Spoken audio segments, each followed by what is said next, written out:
Hello everyone. तो आज हम एक बहुत इम्पोर्टेंट टॉपिक पे बात करने वाले हैं, तो वो है ऑल अबाउट जेई। ठीक है, तो जेई के बारे में आज हम पूरा डिटेल जानेंगे कि जेई एग्जाम क्या होती है, जेई एग्जाम कौन लेता है, कौन कौन जेई एग्जाम दे सकता है, जेई एग्जाम के लिए क्राइटेरिया क्या होगा, जेई एग्जाम का पेपर कैसे आता है, पेपर पैटर्न कैसे रहता है, नेगेटिव मार्किंग क्या होती है, कितने पेपर्स आते हैं, कितने मार्क्स का पेपर आता है, ये सब हम आज इस वीडियो में जानेंगे। ठीक है, तो देखो पहले तो ये जो जेई है इसमें दो एग्जाम्स रहते हैं। ठीक है, इसमें दो एग्जाम्स रहते हैं। पहला रहता है जेई में, ठीक है, जेईई में, एंड सेकेंड एग्जाम रहता है आपका जेईई एडवांस, जेईई एडवांस। ठीक है, तो सबको ज्यादातर जेईई मेन के बारे में डिटेल जानकारी है, वैसे तो डिटेल जानकारी नहीं है आपको, एंड जेईई एडवांस के बारे में किसी को कुछ पता नहीं है बच्चों को। तो आज हम पूरा डिटेल जानेंगे कि जेईई मेन क्या होता है, कैसे आप जेईई मेन क्वालिफाई कर सकते हैं, जेईई मेन के लिए क्राइटेरिया क्या क्या रहता है, कैसे पेपर में, सब हम JEE main and JEE advance के बारे में आज जानेंगे। तो देखो ये जो जेईई मेन होता है वो एनटीए लेता है। ठीक है, वो लेता है एनटीए, जैसे जेईई नीट ये जो एग्जाम्स लेते हैं वो एनटीए लेता है, नेशनल टेस्टिंग एजेंसी। ठीक है, और ये जो जेईई एडवांस रहता है ये खुद आईआईटीज लेते हैं, खुद आईआईटीज ये जेईई एडवांस लेते हैं। ठीक है, तो देखो अगर आपने जेईई मेन दे रखी है, आपने जेईई मेन क्वालिफाई किया बट आपने जेईई एडवांस क्वालिफाई नहीं किया, तो उस केस में आप जेईई मेन थ्रू एनआईटीज में एडमिशन ले सकते हैं, एनआईटीज में एडमिशन ले सकते हैं। ठीक है, उसके बाद ट्रिपल आईटीज में भी आप एडमिशन ले सकते हैं, एंड गवर्नमेंट कॉलेज में भी आप एडमिशन ले सकते हैं थ्रू जेईई मेन रिजल्ट। ठीक है, अगर आपको आईआईटी में ही जाना है तो आपको जेईई मेन के बेस पे आईआईटी में एडमिशन नहीं मिलेगा। आईआईटी में एडमिशन लेने के लिए आपको मेन के साथ साथ ये जो जेईई एडवांस है वो भी क्वालिफाई करना पड़ेगा। ठीक है, और एक बात आपको पता है कि ये जो जेईई मेन है, ये क्वालिफाई होने के लिए और एक क्राइटेरिया है कि आपको 75% मार्क्स आपको होने चाहिए बोर्ड एग्जाम में। बोर्ड एग्जाम में आपको 75% मार्क्स होने चाहिए। तो हर एक बोर्ड के लिए 75% का क्राइटेरिया नहीं है, ये सिर्फ सीबीएसई एंड आईसीएसई के लिए ही है क्राइटेरिया कि 75% अबोव आपको मार्क्स होने चाहिए। ठीक है, और मतलब और स्टेट के बोर्ड्स में भी आपको अगर 75% से ज़्यादा मार्क्स है तब भी आप जेईई मेन क्वालिफाई कर सकते हैं।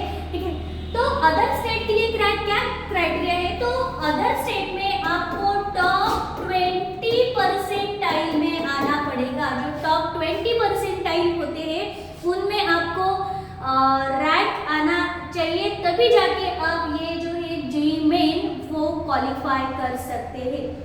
ठीक है, तो अब हम ये जो है जेईई मेन इसके बारे में डिटेल में जानकारी लेंगे। तो देखो अभी जो जेईई मेन है, जेईई मेन, ये जो जेईई मेन है, अब कितने बार आप जेईई मेन दे सकते हैं। तो देखो अगर आप इस साल 12th पास हो रहे हैं, 12th अभी इस साल आप 12th के एग्जाम दे रहे हैं, तो जिस साल आप 12th की एग्जाम दे रहे हैं उससे 3 कॉन्सिक्यूटिव ईयर्स आप जेईई मेन दे सकते हैं। मतलब अभी 2025 में आप बोर्ड के एग्जाम दे रहे हैं तो 26, 27 तक आप जेईई मेन दे सकते हैं। ठीक है, तो अगर आप इस साल मतलब 25 में जेईई मेन दे रहे हैं तो आप एक तो 24 के पास आउट होने चाहिए या 23 के पास आउट होने चाहिए, मतलब अगर आपने 23 में बोर्ड एग्जाम दी है तभी आप 24 में भी एग्जाम दे सकते हैं, 25 में भी एग्जाम दे सकते हैं। तो क्या क्राइटेरिया है कि 3 कॉन्जिक्यूटिव ईयर्स में आप जेईई एग्जाम दे सकते हैं पास होने के बाद। जैसे अगर आपने बोर्ड एग्जाम 25 में पास की, 2025 में आपने बोर्ड एग्जाम पास की, तो आप 26 में भी जेईई एग्जाम दे सकते हैं एंड 27 में भी जेईई की एग्जाम दे सकते हैं। उसके बाद आप जेईई मेन की एग्जाम नहीं दे सकते, ठीक है। अब इसके बाद क्या रहता है, जेईई एडवांस के लिए क्या रहता है, अगर आपने 2025 में बोर्ड पास किया है, 12th बोर्ड पास किया है, तो आप 25 में जेईई एडवांस दे सकते हैं, ठीक है, ये एडवांस के लिए एंड 26 में आप क्वालिफाई, मतलब ये जो है एडवांस जेईई एडवांस दे सकते हैं, आप 27 में जेईई एडवांस नहीं दे सकते। ये क्राइटेरिया है कि मेन के लिए 3 कॉन्जिक्यूटिव ईयर्स में आप पास होने के बाद एग्जाम दे सकते हैं एंड एडवांस के लिए 2 कॉन्जिक्यूटिव ईयर्स में आप जेईई एडवांस की एग्जाम दे सकते हैं, ठीक है। तो अभी हम ये जो जेईई मेन है उसके बारे में डिटेल में जानेंगे। तो देखो, ये जो जेईई मेन है उसका जो पेपर है, तो उसका जो पेपर है, पेपर 3 आवर्स का पेपर रहता है, 3 आवर्स का पेपर रहता है। उसमें 2 टाइप्स होते हैं, एक पेपर में 2 टाइप्स होते हैं, टाइप ए एंड सेकेंड है टाइप बी, ठीक है। टाइप ए एंड सेकेंड है टाइप बी। तो टाइप ए में क्या रहता है, एमसीक्यूज आते हैं एंड टाइप बी में क्या होता है, न्यूमेरिकल क्वेश्चन आते हैं,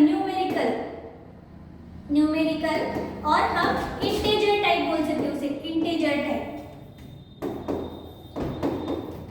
यहाँ पे टाइप ए में आपको मल्टीपल चॉइस क्वेश्चन दिए होते, मतलब क्वेश्चन रहेगा, उसको आपको ऑप्शंस रहेंगे, तो आपको उन ऑप्शन में से करेक्ट ऑप्शन को चूज करना है। और ये जो टाइप बी है, यहाँ पे आपको क्वेश्चन सॉल्व करना पड़ेगा एंड जो इंटीजर वैल्यू है वो लिखनी पड़ेगी, ठीक है। तो इस तरह से 2 टाइप्स रहते हैं पेपर में। तो देखो, ये जो एमसीक्यूज रहते, वैसे तो total type A and type B मिलके 30 क्वेश्चंस आते हैं, 30 क्वेश्चंस आते हैं केमिस्ट्री के, ठीक है। बाद में 30 क्वेश्चंस आते हैं फिजिक्स के एंड 30 क्वेश्चंस आते हैं मैथ्स के, ठीक है। तो ये जो जेईई मेन है, जेईई मेन में 30 क्वेश्चन फिजिक्स के आए, ठीक है, 30 क्वेश्चन केमिस्ट्री के आए एंड 30 क्वेश्चन मैथ्स के आए, मैथ के आए 30 क्वेश्चंस, ठीक है। तो ये जो 30 क्वेश्चंस है, इन 30 क्वेश्चन में से 20 क्वेश्चन रहते हैं एमसीक्यू, क्या रहते हैं, एमसीक्यूज।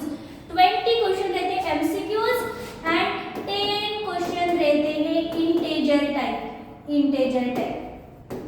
सिमिलरली यहाँ पे भी 10 MCQs and 10 integer type, 10 integer type.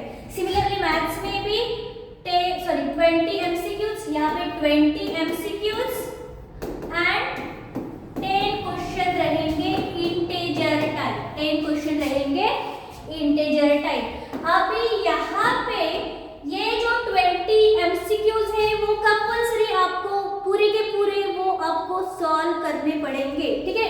20 MCQs आपको सॉल्व करने पड़ेंगे और ये जो 10 क्वेश्चंस रहते हैं इंटीजर टाइप, इनमें से आपको ओनली 5 क्वेश्चन ही सॉल्व करने पड़ते हैं। तो इनमें से हमें सॉल्व एनी 5, ठीक है, सॉल्व एनी 5। तो ये 10 जो क्वेश्चन रहते हैं इंटीजर टाइप, ये 10 क्वेश्चन में से आपको सिर्फ 5 क्वेश्चन ही सॉल्व करने पड़ते हैं, ठीक है।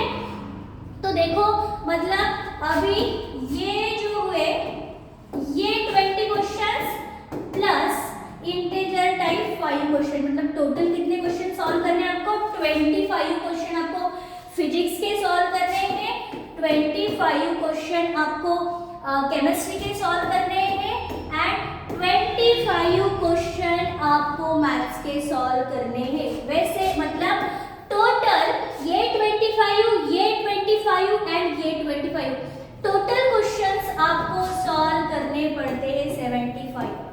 टोटल क्वेश्चन जेईई मेन के पेपर में आपको सॉल्व करने पड़ते हैं 75 and each question carries 4 marks.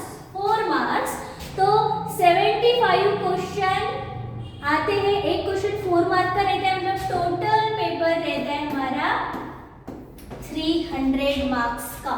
ठीक है, टोटल पेपर रहता है हमारा 300 मार्क्स का। जेईई मेन का जो पेपर होता है वो होता है 300 मार्क्स का। उसके लिए आपको 25 क्वेश्चन फिजिक्स से सॉल्व करने पड़ते हैं, 25 क्वेश्चन केमिस्ट्री से सॉल्व करने पड़ते हैं एंड 25 क्वेश्चन आपको सॉल्व करने पड़ते हैं मैथ्स से। ठीक है, तो जब भी आप जेईई मेन की एग्जाम के लिए जाओगे सबसे पहले try to solve questions of physics and chemistry.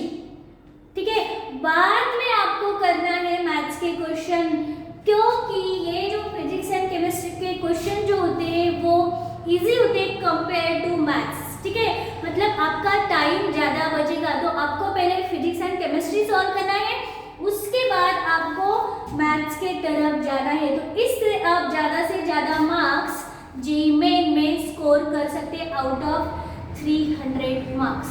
ठीक है, तो देखो अभी ये जो जेईई मेन है, जेईई मेन के आपको एक साल में 2 अटेम्प्ट्स रहते हैं। ठीक है, जेईई मेन एक साल में 2 बार आप दे सकते हैं।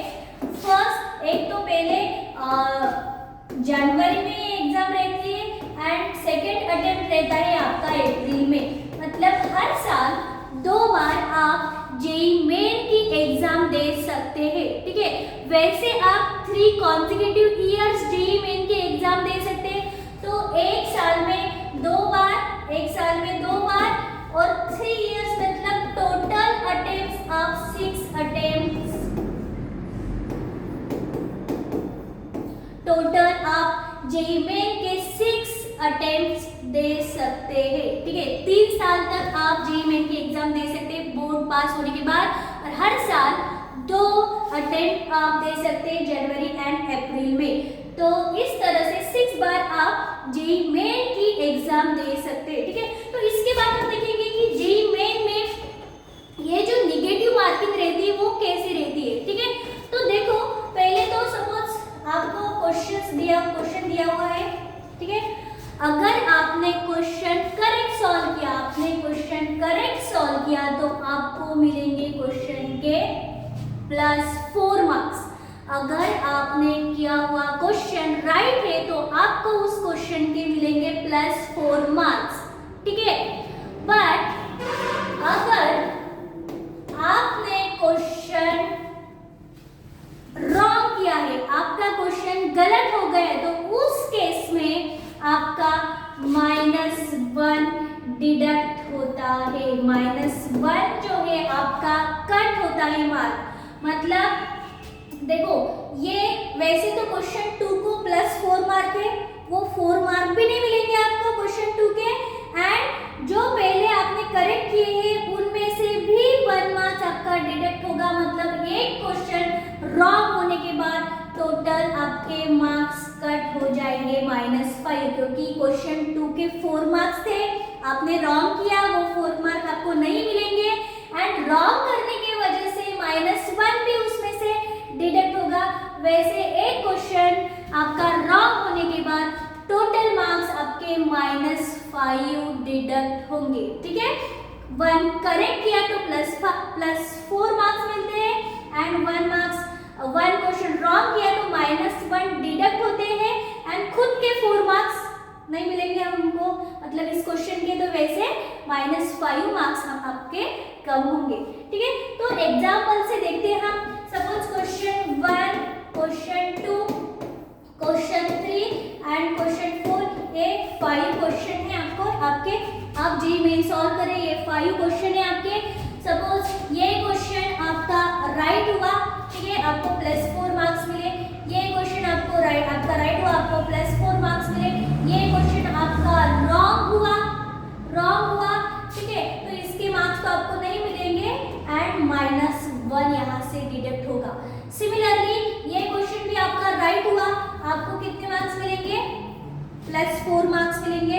एंड ये क्वेश्चन आपका फिर से रॉन्ग हुआ, तो इसमें से भी -1 मार्क आपका डिडक्ट होगा, ठीक है। तो देखो टोटल मार्क्स आपको कितने मिले हैं, अभी आपने 5 क्वेश्चन सॉल्व किए, 5 क्वेश्चन को टोटल 20 मार्क्स होने चाहिए, ईच क्वेश्चन 4, ठीक है, तो टोटल 5 क्वेश्चन को आपको 20 मार्क्स होने चाहिए, बट अभी आपको कितने मिलने वाले हैं 20 में से। तो देखो ये जो है क्वेश्चन 1 राइट है तो इसको +4 मार्क्स मिले, क्वेश्चन 2 राइट है तो +4 मतलब 8 मार्क्स हुए, क्वेश्चन 4 राइट है तो इसको और +4 मार्क्स मिले, मतलब 4 4 8 एंड 4 12, टोटल आपको 12 मार्क्स मिले क्योंकि आपके 3 क्वेश्चन करेक्ट है, तो 12 मार्क्स मिले आपको। बट क्वेश्चन 3 एंड क्वेश्चन 5 आपका रॉन्ग हुआ, इस वजह से ये जो 12 मार्क्स आपको मिले हैं तो इसमें से ये -1 डिडक्ट होगा एंड अगेन ये -1 डिडक्ट होगा, तो वैसे 12 - 2, तो टोटल मार्क्स आपको मिलने वाले हैं 10।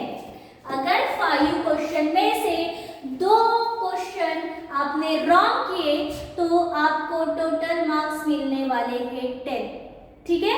तो इस तरह से एग्जाम में निगेटिव मार्किंग रहती है, ठीक है।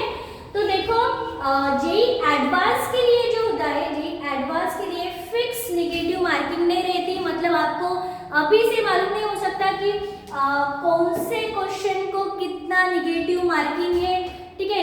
जेई एडवांस में आपके 2 पेपर रहते हैं, जेई एडवांस में आपके 2 पेपर्स रहते हैं, ठीक है।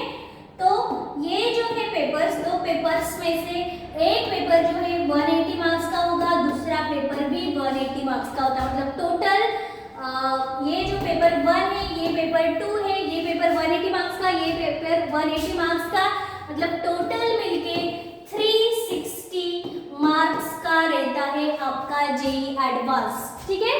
तो ये जो 180 मार्क्स का पेपर है इसको मिलेंगे आपको सॉल्व करने के लिए 3 आवर्स, तो इसको भी मिलेंगे आपको सॉल्व करने के लिए 3 आवर्स, ठीक है।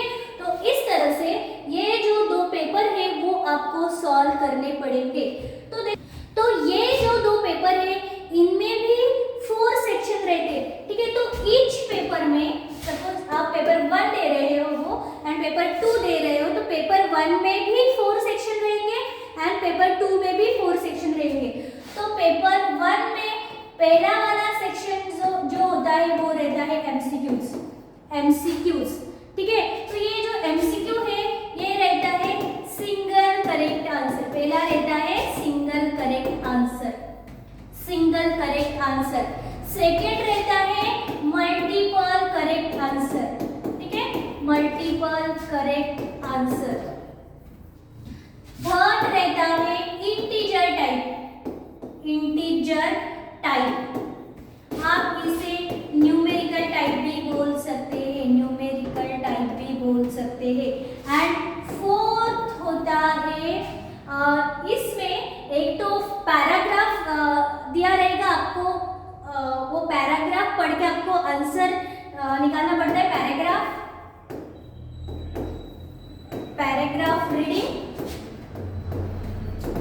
एंड मैच द फॉलोइंग, ठीक है। तो इस तरह से पेपर में, हर एक पेपर में जेईई एडवांस के 4 सेक्शन रहते हैं। पहला सेक्शन रहता है सिंगल करेक्ट आंसर का, मतलब जो ऑप्शंस दिए रहेंगे उनमें से ओनली 1 ऑप्शन ही करेक्ट रहेगा, तो वो होता है सिंगल करेक्ट आंसर। कोई क्वेश्चंस ऐसे होते हैं जिनमें 2 या 3 ऑप्शन भी करेक्ट हो सकते हैं, तो वो होता है multiple correct answer. Multiple correct answer. Third होता है इंटीजर टाइप, मतलब आपको क्वेश्चन सॉल्व करना पड़ेगा अभी और उसका जो आंसर है वो लिखना पड़ेगा इंटीजर में 0 to 9 इंटीजर्स में आपको उसका आंसर लिखना पड़ेगा। और फोर्थ होता है पैराग्राफ रीडिंग। पैराग्राफ दिया रहेगा, मतलब पैराग्राफ के ऊपर कुछ क्वेश्चंस रहेंगे, वो क्वेश्चंस आपको सॉल्व करने पड़ते हैं। तो ये है जेईई एडवांस के बारे में, ठीक है। तो अभी ये जो हमने पढ़ा है JEE mains and JEE advance के बारे में, ये टोटल जानकारी आपको होनी चाहिए, तभी जाके आप जेईई मेन या जेईई एडवांस अच्छे से स्कोर कर सकते हैं, ठीक है। तो देखो अभी तक आपने वीडियो देखा, आपको वीडियो अच्छा लगा तो प्लीज वीडियो को लाइक करो और चैनल को सब्सक्राइब करो।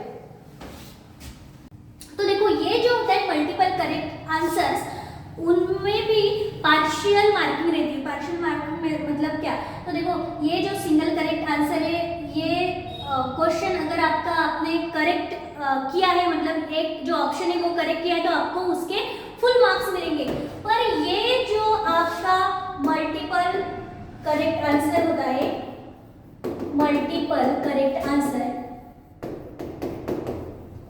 सपोज ऑप्शन ए लिखा है आपने, ऑप्शन बी है, ऑप्शन सी है एंड ऑप्शन डी, ठीक है। इन ऑप्शन में से अगर वैसे तो आंसर ए एंड सी है, वैसे तो आंसर ए एंड सी है, पर आपने सिर्फ ए को ही करेक्ट दिखाया है। अब आंसर क्या है हमारा, A and C, A and C, A and C है हमारा आंसर, बट आपने आंसर ए को ही करेक्ट दिखाया, तो आपको उस क्वेश्चन के पार्शियल मार्क मिलेंगे, मतलब आपको हाफ मार्क्स मिलेंगे। अगर क्वेश्चन 4 मार्क्स का है, 4 मार्क्स का है, तो आपको एक क्वेश्चन करेक्ट करने की वजह से आपको इस क्वेश्चन के 2 मार्क्स मिलेंगे, 2 मार्क्स मिलेंगे। तो देखो करेक्ट ऑप्शन कौन से थे, ए and C, A and C.